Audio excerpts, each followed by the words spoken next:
मैं तो इंग्लिश पढ़ी लिखी, मेरे करम फूट गए मम्मी जी। मैं तो इंग्लिश पढ़ी लिखी, मेरे करम फूट गए मम्मी जी।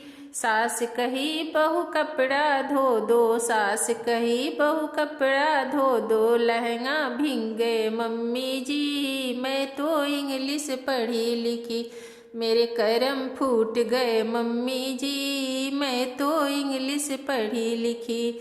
सास कहे बहू झाड़ू लगा दो, सास कहे बहू झाड़ू लगा दो, कमर लचक गई मम्मी जी।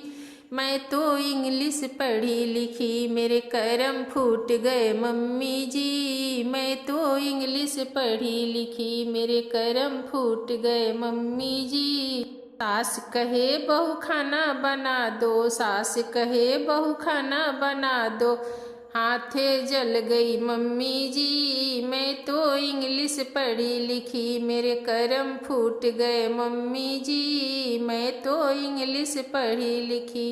सास कहे बहू बर्तन धो दो, सास कहे बहू बर्तन धो दो, हाथ मुचुक गई मम्मी जी। मैं तो इंग्लिश पढ़ी लिखी, मेरे करम फूट गए मम्मी जी। मैं तो इंग्लिश पढ़ी लिखी।